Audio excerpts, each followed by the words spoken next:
मैंने सिखाया था कि परमेश्वर शुरुआत करवाने वाला परमेश्वर है आपकी मेरी जिंदगी में, है ना, कि वो अद्भुत तरीके से शुरुआत करवाता है, और जब वो शुरुआत कराता है तो अंत तक उस शुरुआत को पूरा करने के लिए भी वो केपेबल है। और लेकिन उसके लिए आपको स्टैंड लेकर के खड़ा रहना है। इस टॉपिक के ऊपर सिखाया था गहराई से। चलो कोई बात नहीं, आगे चलते हैं। निकालेंगे उत्पत्ति 1 अध्याय, उसका 2 और 3 वचन, और आप निकालो 2 कुरिन्थियों 5 अध्याय 17 वचन। 2 कुरिन्थियों 5 का 17, उत्पत्ति में से 1 का 2 और 3। पृथ्वी बेडौल और सुनसान पड़ी थी और गहरी जल के ऊपर अंधियारा था, तथा परमेश्वर का आत्मा जल के ऊपर मंडराता था। जब परमेश्वर ने कहा उजियाला हो तो उजियाला हो गया, और परमेश्वर ने 2 और 3 ही बोला ना, तीसरा ही तो पढ़ रहे थे। उजियाला हो गया, बस इतना ही बोला।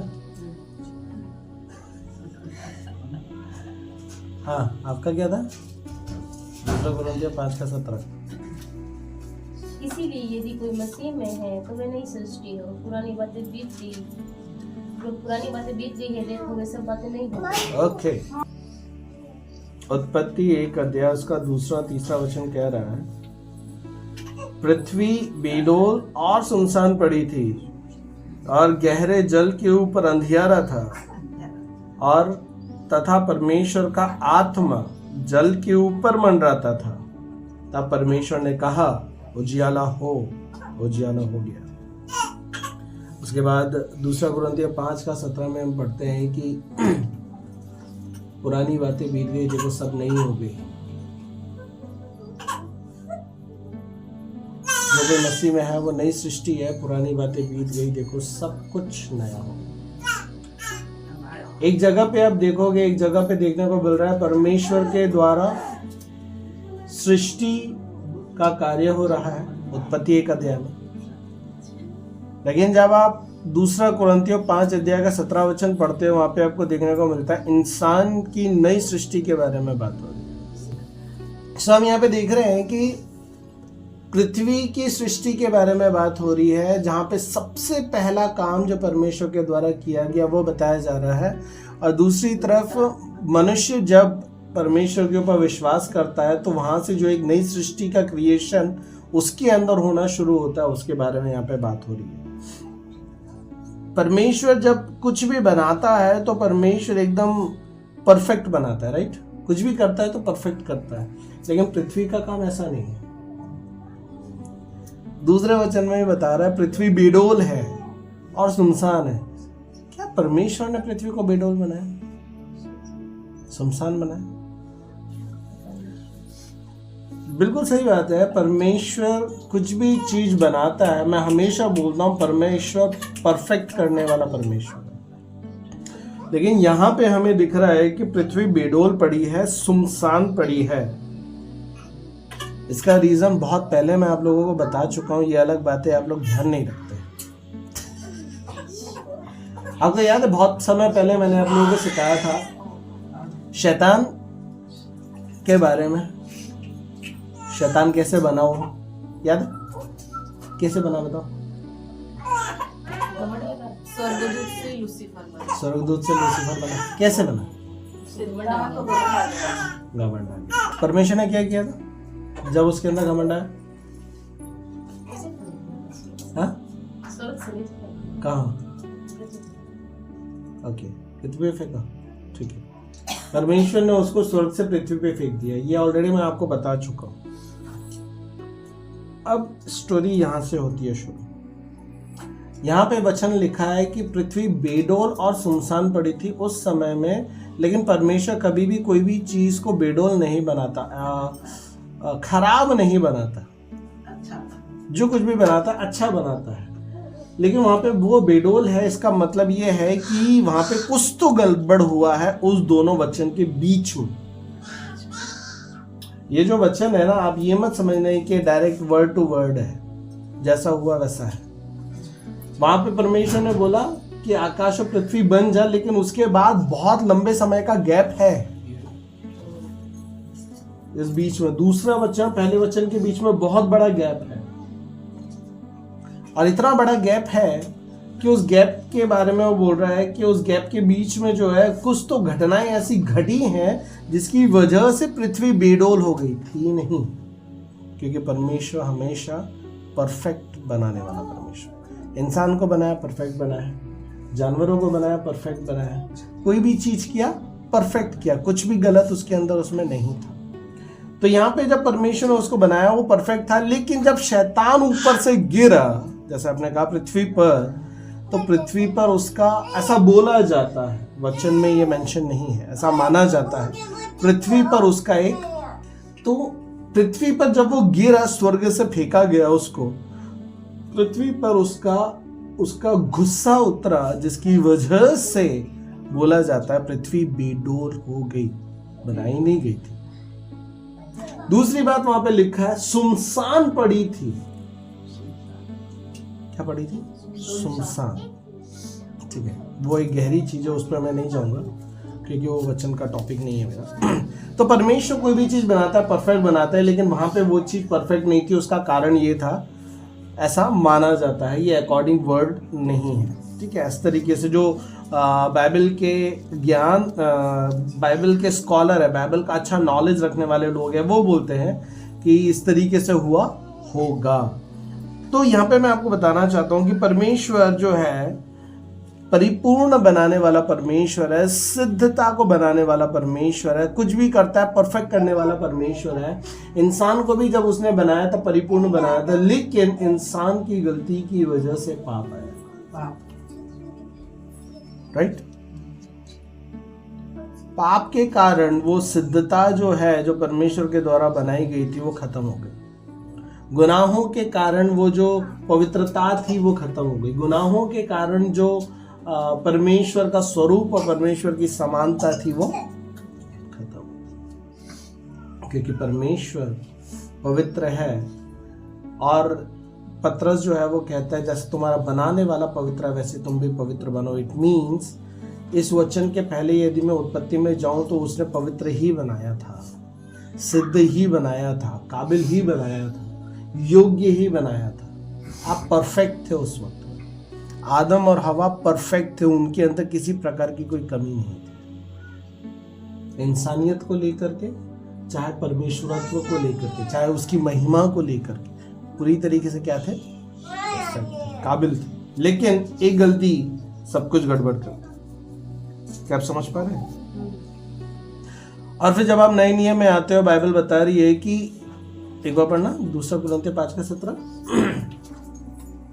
इसीलिए यदि कोई मसीह में है तो वे नई सृष्टि है। जो कोई मसीह में है, जब आप परमेश्वर के पास आते हो तब परमेश्वर वापस से, आप पहले से तो इंसान हो, पहले से आप एक अच्छी सृष्टि हो, लेकिन परमेश्वर की नजर में नहीं हो। इंसान की नजर में, आपकी नजर में आप परफेक्ट हो कि मैं सही हूं, मेरे अंदर कुछ गलत नहीं है। राइट है ना? अब जैसे कि आप जब पहली बार परमेश्वर के पास आए, मैंने आपको बोला आप पापी हो। भैया आप पापी हो, आपका खानदान पापी है, सब पापी, मैं नहीं हूं। मेरे को पापी आप मत बोलो, कहीं भी बोले था तो। ये एक इंसान की सोच है। भैया मैंने कभी कीड़ों भी मारो, कौन नहीं मालूम नहीं था नहीं। मैंने कोई पाप किया कौन नहीं। राइट? ये अपनी एक सोच में, मैंने कुछ गलत नहीं किया, लेकिन एक्चुअली हमने बहुत कुछ गलत किया है। दाऊद राजा जो एक परमेश्वर का नबी है, वो बोलता है कि मैं मां की गर्भ से ही पापी हूं, मैं गुनाहों से इस दुनिया में जन्म लिया हूं। तो गुनाह मेरी रग रग में बसा हुआ है, इसलिए बच्चे को कभी झूठ बोलना सिखाना नहीं पड़ता, वो अपने आप सीख जाता है। चोरी करना सिखाया नहीं जाता, अपने आप सीख जाता है। उसने माँ बाप को कभी नहीं देखा चोरी करते हुए, लेकिन फिर भी बचपन से वो किसी का कुछ उठा के लेकर के आ जाएगा, वो होगा उसका, लेकिन बोलेगा मेरा है। माँ बाप ने थोड़ा नहीं सिखाया। कैसे आया? ये जेनरिक है, आपके उसके डीएनए में है। मतलब जब आदम ने पाप किया बाइबल बताती है एक के पाप करने से सारी दुनिया पापी हो गई। सारी दुनिया, एक की गलती करने की वजह से सारी दुनिया उस गुनाह में आ गई। और वैसी वचन में आगे लिखा है एक के आज्ञा मानने से सब कोई पवित्र बनाएगा। एक के आज्ञा ना मानने से सारी दुनिया पापी हो गई। तो सोचो आज आपके ऊपर मेरे ऊपर कितनी बड़ी जिम्मेदारी है, क्योंकि परमेश्वर ने आपको मेरे को एक नई सृष्टि बनाया है। कब? जब आपने उसके ऊपर विश्वास किया, राइट? इट मीन्स वहां पे परमेश्वर बोल रहा है पुराना सब कुछ जा चुका है। मतलब प्रभु में आने से पहले मैंने जितने भी गलतियां करे, गुनाह किए, अपराध किए, पाप किए, वो सब खत्म हो गए। ये कौन बोल रहा है? परमेश्वर बोल रहा, मैं नहीं बोल रहा। पुराना सब कुछ जा चुका है, इसलिए वहां पे वचन में कहा ना पुराना सब कुछ खत्म हो गया। मसीह में जो कोई मसीह में है वो नई सृष्टि है। पुरानी बातें खत्म हो गई। मतलब आपका पुराना जीवन, पुरानी सोच, आपका पुराना चरित्र। मर्डर भी किया गया होगा, परमेश्वर पर विश्वास करने से। अब यहाँ पर एक सवाल आ जाएगा, भैया मर्डर भी परमेश्वर माफ कर देगा, सरकार तो माफ नहीं करेगी। सही बात। इसके ऊपर एक गवाही देना चाहूंगा। तो राजकुमारी दीदी को जो मैंने किताब दी है, उस किताब के अंदर ये मेंशन है कि एक व्यक्ति जो कि गुंडा था, गुंडा नहीं डाकू था, 1900 किसी दशक में जंगल के अंदर रहा करता था। उसका नाम रंभा सिंह, कुख्यात। उसके गवर्नमेंट जो है पोस्टर लगाती थी कि जो कोई इसको पकड़वा करके देगा उसके ऊपर इतने रुपए का इनाम। इतना कुख्यात था ना। शोले मूवी में देखा, सांभर तेरा क्या हो, सांभर का क्या नाम? कालिया। तेरा क्या होगा कालिया। तेरा क्या होगा कालिया। ओके, सो कालिया के पास से वापस आके रंभा के पास आते हैं। तो वो रंभा सिंह बहुत फेमस डाकू था और उसने कई मर्डर किए थे, कई मर्डर। और जो पुलिस वाले थे सिर्फ उसका नाम से ही इतने डर जाते थे कि यदि वो सामने आ गया तो पैंटी गीली हो जाए। इतना खतरनाक और कुख्यात डाकू था वो।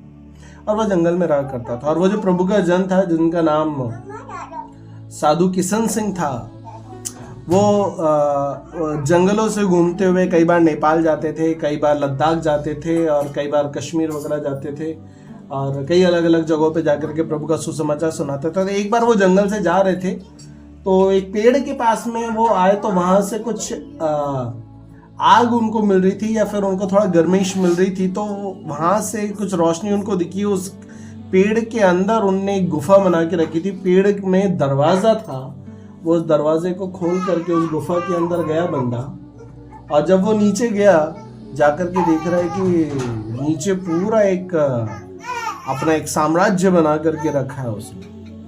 और जब वो वहां पे गया, वो गुंडे लोगों ने इसको पकड़ लिया और पकड़ करके इसको उस रंभा डाकू के पास लेकर के गया। और वो उसको देख करके बोले, कौन है तू? बोले, मैं यीशु मसीह का प्रचारक हूँ। परमेश्वर के लोग कहीं पे भी जाते परमेश्वर का नाम नहीं छोड़ते। बोले, मैं यीशु मसीह का प्रचारक हूँ। बोले, मैं रंभा सिंह डाकू हूँ। तो वो सुन करके बोले, कोई बात नहीं, मार देगा तो मार देना भाई। वहां पे उस व्यक्ति को उन्होंने प्रभु का सुसमाचार सुनाया। प्रभु का सुसमाचार सुनाने के बाद वो डाकू जो था वो साधु जी को एक कमरे के अंदर लेकर के गया। वहां पे ऐसे खोपड़ियां टंगी हुई थी।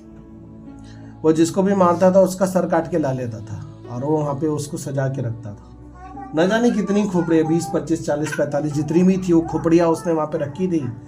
और वो बोले, मैंने इतने लोगों का मर्डर किया है, तू जो इतना प्रचार कर रहा है, क्या तेरा परमेश्वर मेरे को माफ कर देगा? मैंने इतने लोगों को मारा है। तो बोलता है, यदि तू मन फिराएगा, परमेश्वर के पास आएगा, परमेश्वर तेरे पुराने सारे गुनाहों को माफ कर देगा और तुझे एक नया जीवन जीने का मौका देगा। और वहां से तुझे इन सारी बातों से अलग होना पड़ेगा।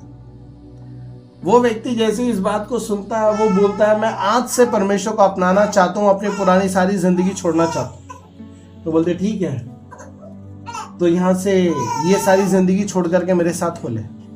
तब वो डाकू अपने कपड़े जो उसने पहने थे उतार करके उस आग में जहां पे वो लोग ताप रहे थे उसमें जला देता है।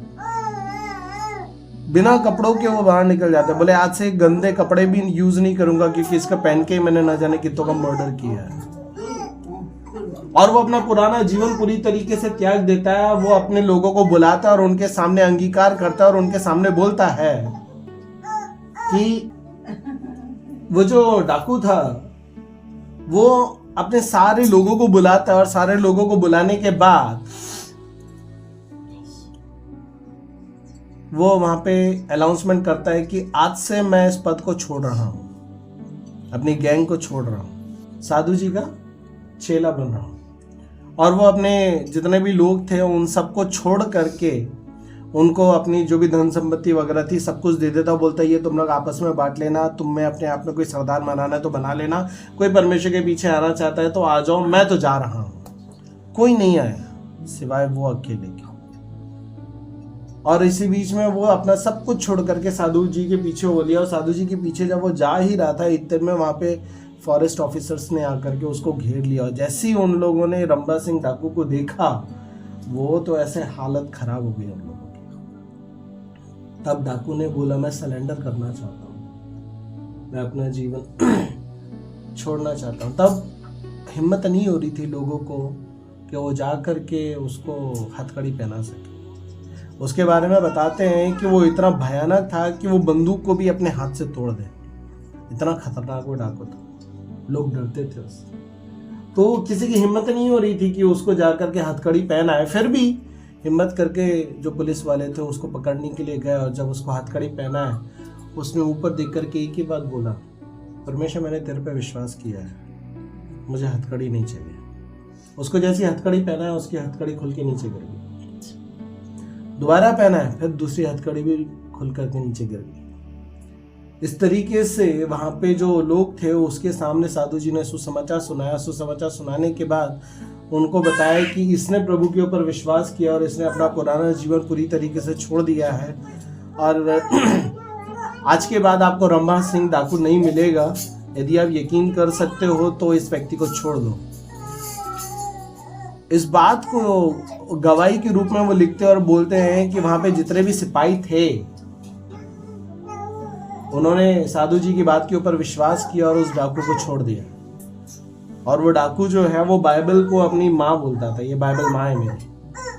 पढ़ना तो नहीं आता था लेकिन उसको छाती से लगा के रखता था। किसकी बाइबल? साधु जी की। ये है वो नई सृष्टि। जब परमेश्वर आपको बनाता है वो पुराना जीवन पूरी तरीके से बदल देता है। और एक डाकू पूरी तरीके से बदल गया। उसके बाद उस गवाही में बताया गया है कि साधु जी उस डाकू के साथ में एक गांव में जाते हैं और जब उस गांव में लोग देखते हैं उस डाकू को तो लोगों को लगता है कि ये डाकू हमारा शहर गांव लूटने के लिए आ गया है, तो वो तीर चलाते हैं। साधु जी को भी तीर लग जाते हैं। वो साधु जी को पीछे करके अपनी छाती में तीर खाता, ना जाने कितने तीर उसको लग जाते हैं। उसके बावजूद वो साधु जी को बचाता है, साधु जी को साइड में लेके जाता है। उनको लग गई थी फिर भी, उसको भी लग गई थी फिर भी वो व्यक्ति साधु जी को बचा करके रखता है। गांव से थोड़ा बाहर निकाल करके उनका वो तीर भी निकाल करके उनका कुछ इलाज करने की कोशिश करता है। लेकिन साधु जी देखते हैं इसको भी तीर लगा हुआ है, लेकिन वो व्यक्ति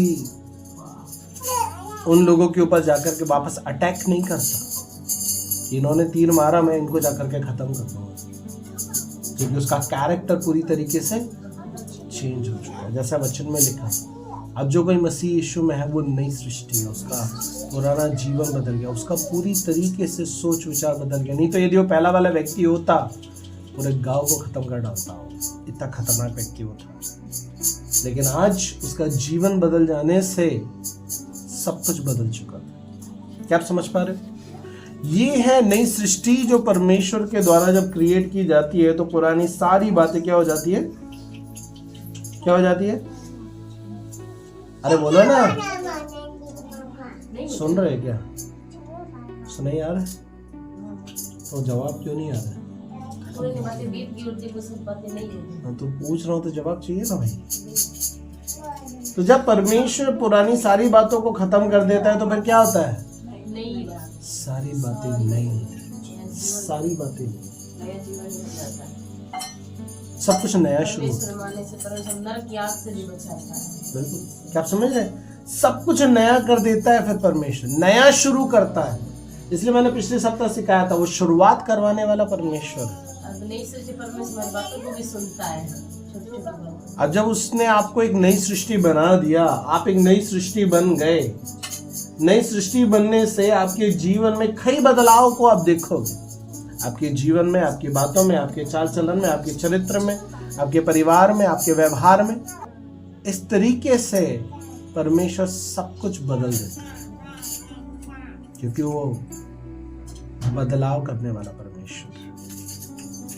वो जो आपको नई सृष्टि बनाता है, वो पुराना सब कुछ खत्म कर देता है। यही है कि परमेश्वर बदलाव वाला परमेश्वर है।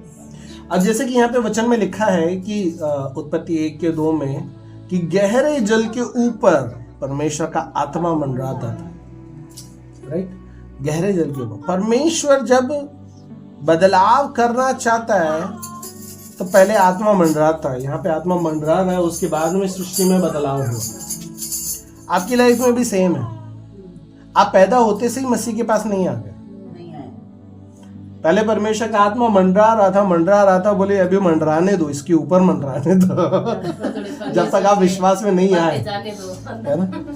तब तक वो सिर्फ मंडरा रहा था आपके ऊपर, ताकि कुछ नया शुरुआत किया जा सके। लेकिन जिस दिन परमेश्वर ने सृष्टि में बोला उजियाला हो,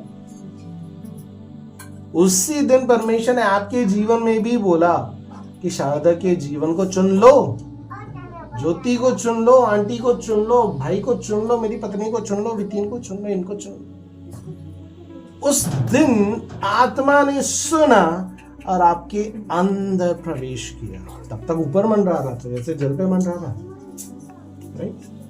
ऊपर मंडरा रहा ताकि इसके ऊपर, इसके अंदर कुछ नया शुरुआत किया जा सके। ये है परमेश्वर। जब आप उसको नहीं जानते थे तब भी मंडरा रहा था,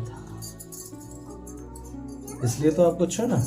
इसलिए वो ना वचन कहता है माँ की गर्भ में आने से पहले तुझे चुना। मतलब पहले से आप उसके योजनाओं में हो, आप उसके ध्यान में हो पहले से।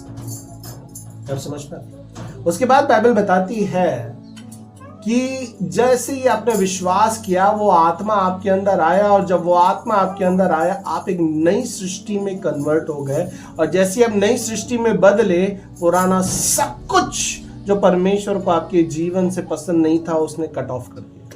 बोले आज के बाद मैं उन सारी चीजों को नहीं देखूंगा, ध्यान नहीं दूंगा। समझ में आया? अब नहीं दूंगा, क्योंकि अब आप नई सृष्टि हो। अब जो कुछ आप करोगे, अब वो देखेगा, अब वो उन चीजों के ऊपर फोकस करेगा। यहां पे मैं क्या बताना चाह रहा हूं, दो बातें।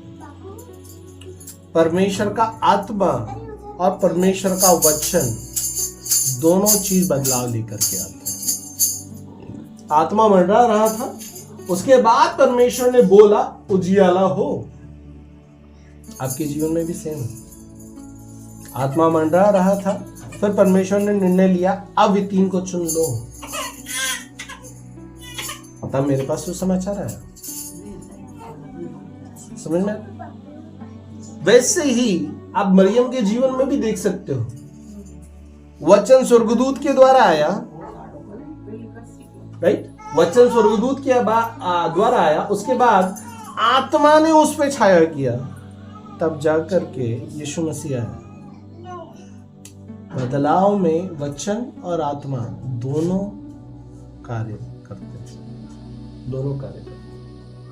दोनों पैरेलल है, साथ में चलते हैं। जितना वचन इंपॉर्टेंट है उतना ही आत्मा इंपॉर्टेंट है, जितना आत्मा इंपॉर्टेंट है उतना ही वचन भी इंपॉर्टेंट है। और ये दोनों मिलकर के आपके और मेरे जीवन में बदलाव को लेकर के आते हैं, क्योंकि नया जन्म आत्मा और वचन से मैंने पाया है।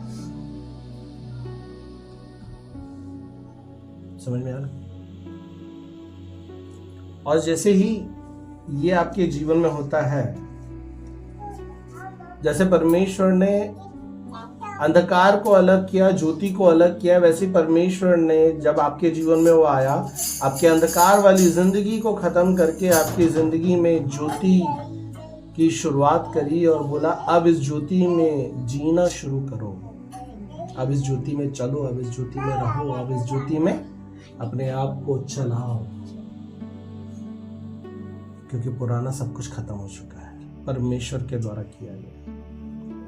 और वो चाहता है कि अब आप उजाले में रहो, उजाले में चलो, उजाले में जियो। ये परमेश्वर की सोच है आपके और मेरे जीवन के लिए।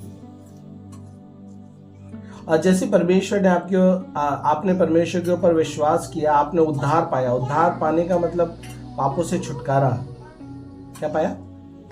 पापों से छुटकारा, उद्धार। सिर्फ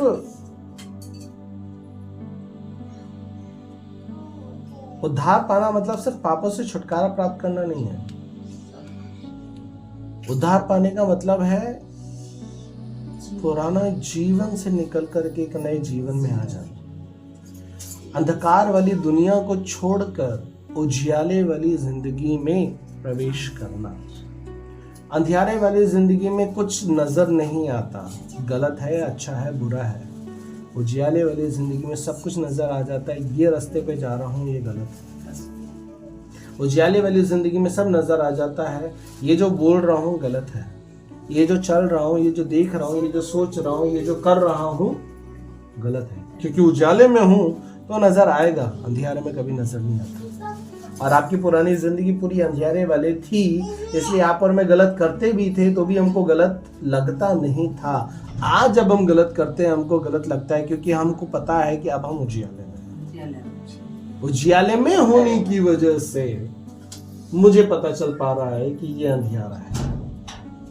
समझ में आ रहा? जब मैं अंधियारे में था, अंधियारे में होते हुए भी मुझे नहीं पता था कि मैं अंधियारे में था। गलत कर रहा था लेकिन फिर भी मेरे को गलत नहीं लग रहा। आज यदि करने जाता हूं तो लगता है भैया ये तो गलत है, ये तो नहीं कर सकता। ये फर्क है अंधियारे से निकल करके आकर उजियाले में। ये है नई सृष्टि, ये है नई सृष्टि की क्या बोलना चाहिए, उपयोगिता, जो आपको जीवन में देख करके समझ में आ जाती है। क्या आप समझ पा रहे हैं? कठिन तो नहीं हो रहा समझना? लेकिन इसका मतलब ये नहीं है कि जब आप अंधियारे से निकल करके उजियाले में आ गए तो दोबारा अंधियारा आपके जीवन में कंट्रोल करने की कोशिश नहीं करेगा, वो करेगा। अंधियारा कोशिश करेगा। अब जैसे उदाहरण के तौर पे मैं मान लो मेरे भाई का एग्जांपल देता हूँ। मेरा भाई पहले महिंद्रा एंड महिंद्रा कंपनी में काम करता था, और जब उसने प्रभु के ऊपर विश्वास किया, उसने मुझे सबसे पहले बोला भाई मैं इस कंपनी को छोड़ूंगा। मैं बोला भाई तू 60-70 हजार रुपये महीना कमाने वाला बंदा है, अब तो यदि वो छोड़ करके आएगा, कोई जॉब करने के लिए जाएगा तो को 15-20 हजार रुपये सैलरी मिलेगी। सोच ले, इतना बड़ा क्या तू वो कर पाएगा? तो उसने मुझे बोला कि उसको तो मैं कर लूंगा, लेकिन मैं कभी परमेश्वर के पीछे जिंदगी नहीं जी पाऊंगा, और मैं परमेश्वर के लिए अपनी जिंदगी जीना चाहता हूँ। ये कब का निर्णय था उसका? कोरोना काल का। मैंने उसको बोला भाई तो सोच ले, 60-70 हजार से 15-20 हजार में आना आम बात नहीं है, बहुत कठिन है।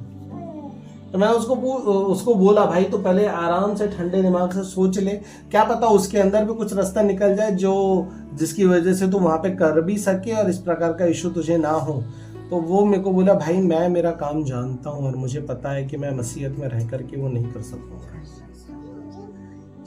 फिर वो दो नैया वाले पाव हो जाएंगे कि मैं उस पर भी सवार हूँ और इस पर भी सवार हूँ, जो कि बाइबल अलाउ नहीं करती। इसलिए उसने निर्णय लिया कि मैं उसको छोड़ करके परमेश्वर की संगति में आऊंगा। ठीक है। और फिर उसके बाद उसने अपनी क्लासेस ऑनलाइन शुरू करी, वो 15-20-25 हजार रुपए की उसकी एक इनकम सोर्स आता था, उसमें उसने अपना जीवन यापन शुरू किया। सोचो एक व्यक्ति जो 60-70 हजार की सैलरी उठाता है, 20-25 हजार की सैलरी में अपना घर चला रहा है, इस वजह से कि मुझे वापस अंधियारे की जिंदगी में नहीं जाना।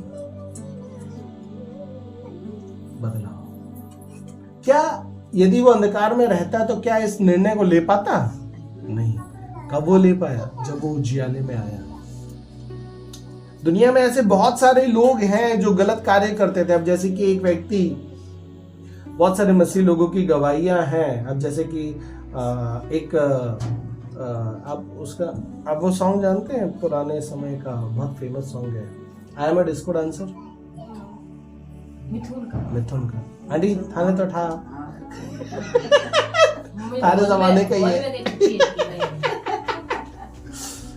तो ये जो सिंगर है, इस व्यक्ति ने बहुत फेमस गाने गाए। इस सिंगर का नाम है विजय बेनेडिक्ट। जब इस व्यक्ति के पास, ये बॉलीवुड सिंगर था, इस व्यक्ति के पास प्रभु का सुसमाचार पहुंचा, इसने प्रभु के ऊपर विश्वास किया। जब इसने प्रभु के ऊपर विश्वास किया, तब इसको पता चला मैं फिल्मी गानों में गा नहीं सकता, पिक्चरों में गा नहीं सकता, पिक्चरों में गा नहीं सकता। तो जैसे ही उसने इस बात का निर्णय लिया कि मैं पिक्चरों में गा नहीं सकता, वो वहां से निकल गया और वो एक वर्शिप लीडर बन गया। वो उस चीज को छोड़कर वर्शिप लीडर बन गया और वो वर्शिप, परमेश्वर की स्तुति के गीतों को गाता है, दुनिया में जाता है, वहां पे कॉन्सर्ट करता है, वहां पे मसीह के गीत गाता है और लोग उसको वर्शिप के लिए बुलाते हैं, देश विदेशों में वो जाता है और बड़ी उसकी सेवा है वर्शिप की। आप उसको इतना नहीं देखोगे क्योंकि वो सोशल मीडिया में नहीं रहता, लेकिन उसका नाम आप डालोगे तो मिल जाएगा, विजय बेनेडिक्ट। उसके काफ़ी सॉन्ग्स हैं, मसीह सॉन्ग्स। उसने फिल्मी लाइन छोड़ दी और वो मसीह सॉन्ग्स गाते हुए अपने लाइफ को जी रहा था। मतलब सोचो, एक इतने बड़े ओहदे से उठ कर के वो यहाँ पे आया, क्यों? क्योंकि उसको पता है मैं वहां पर उजियाले का जीवन नहीं जी सकता। क्या आप समझ पा रहे हैं मैं क्या समझा रहा हूँ? अंधियारा आपके ऊपर कोशिश करता है, लेकिन ये आपकी जिम्मेदारी है कि आप उससे कैसे बच के रह सकते हैं। जैसे इन लोगों ने निर्णय लिया कि मैं अंधियारे में वापस नहीं जाऊंगा। और भी बहुत सारे प्रभु के जन हैं, जैसा मैंने रंबा सिंह डाकू का बताया, भाई का बताया, विजय बेनेडिक्ट का बताया, ऐसी बहुत सारी गवाही है। एक यूट्यूब पे कुछ समय पहले एक प्रभु के जन को सुन रहा था, वो बॉलीवुड से निकल कर के आया, वो एक्टर था, फिल्मी दुनिया में काम करने वाला व्यक्ति। आज वो पास्टर है, प्रभु की सेवा करता है, शायद पंजाब में है ना, नाम ध्यान नहीं है उस बंदे का मुझे, है ना, पंजाब में है।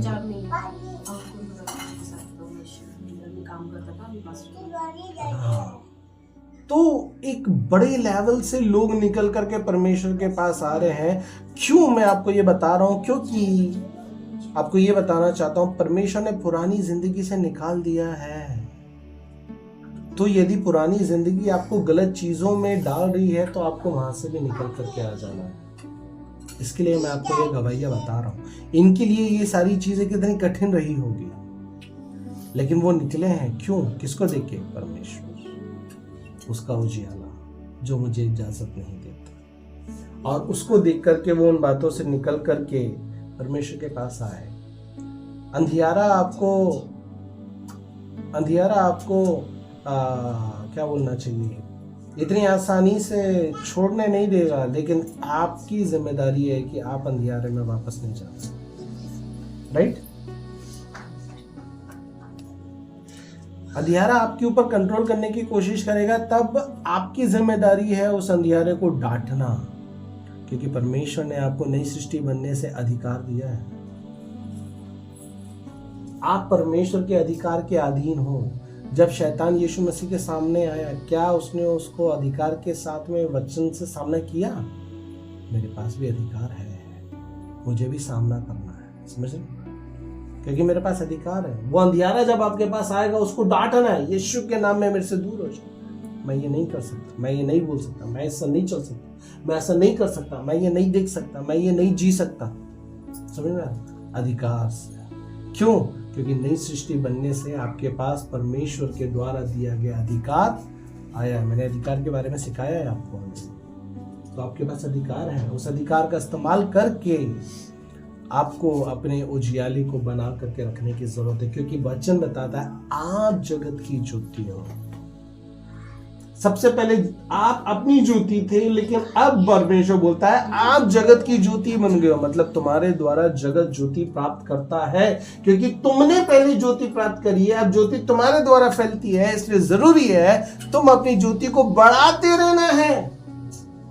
उन्नत करना है वचन के द्वारा, आत्मा के द्वारा, क्योंकि वचन और आत्मा के द्वारा ही यीशु मसीह का आना हुआ। वचन और आत्मा के द्वारा ही पृथ्वी पे नई सृष्टि हुई। वैसे ही वचन और आत्मा के द्वारा आपके अंदर भी उजियाले में जीने की एक योग्यता आपको मिलेगी और आप काबिल बनोगे और आप जी पाओगे। समझ पा रहे हैं? जब ज्योति आपके जीवन में आती है, आपके जीवन को बदलाव कर देती है। एक वचन निकालना, प्रेरितों के काम 6वां अध्याय उसका 15 वचन पढ़ा। तब सब लोगों ने जो सभा में बैठे थे उस पर दृष्टि गड़ाई तो उसका मुख स्वर्गदूत का सा देखा। ओके, यहाँ पे एक व्यक्ति के बारे में बताया जा रहा है जिसका नाम स्तिफनुस है। जब उसको लोग मारने के लिए लेकर के जा रहे थे यीशु मसीह की गवाही देने की वजह से, उसके विषय में वचन बता रहा है कि उसका जो चेहरे का तेज था, लोग देख पा रहे थे स्वर्गदूत जैसा उसका चेहरा चमक रहा है। फिर से पढ़ना। तब सब लोगों ने जो सभा में बैठे थे उस पर दृष्टि गड़ाई तो उसका मुख स्वर्गदूत का सा देखा। स्वर्गदूत कैसे देखा? ये है ज्योति का तेज जो लोगों को दिखता है। आपके चेहरे पे वो तेज आता है। मूसा के समय में जब वो परमेश्वर की उपस्थिति में था, क्या तेज नहीं था? बिल्कुल था। जब यीशु मसीह वो पहाड़ पे था, बाइबल बताती है उसका ट्रांसफॉर्मेशन हो गया, जब उसका बदलाव हो गया, पूरा वो वाइट वाइट हो गया था और उसका इतना उजियाला था कि चेले लोग देख पा रहे थे। क्या आप समझ पा रहे? स्तिफनुस के जीवन में आप देखते हो कि उसका चेहरा जो है स्वर्गदूत के जैसा दिख रहा था। मतलब परमेश्वर जब आपको बदलता है, वो तेज आपके अंदर से दिखाई देता है।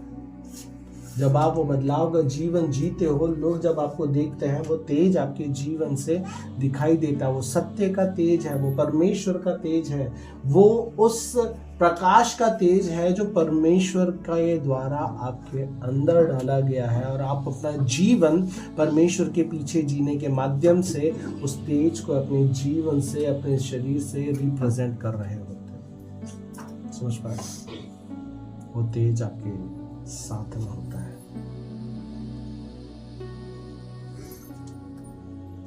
इसलिए मैं आपको ये बताना चाहूँगा, आपकी लाइफ में कई बार शैतान आएगा आपके उस तेज को ख़त्म करने के लिए, आपकी ज़िंदगी को अंधकार में वापस खींचने के लिए।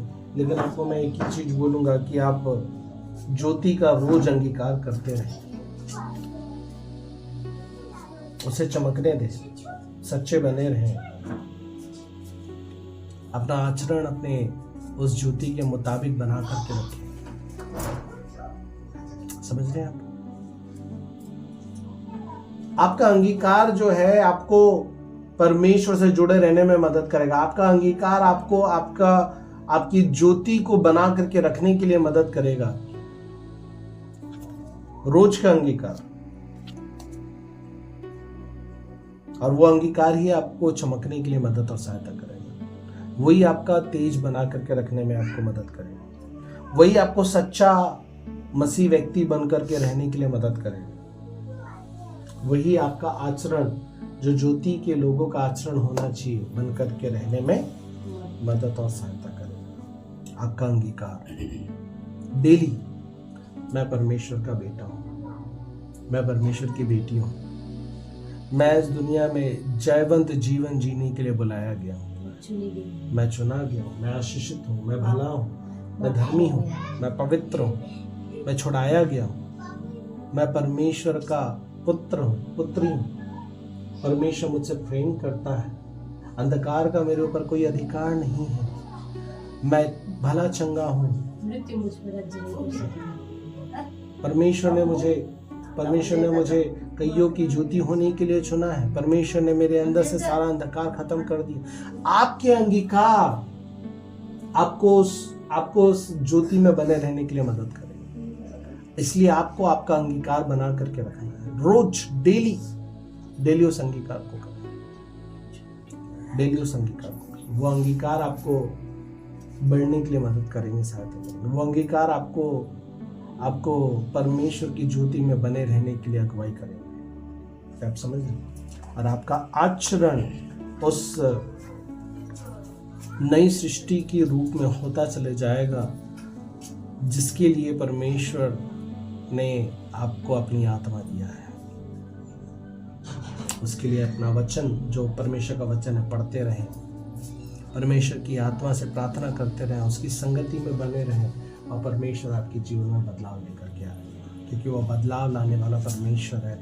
ज्योति को बरकरार रखने वाला परमेश्वर है, ज्योति में चलाने वाला परमेश्वर है, ज्योति में रखने वाला परमेश्वर है। आमीन। इस वचन से परमेश्वर आशीष करेंगे। प्रार्थना करते हैं।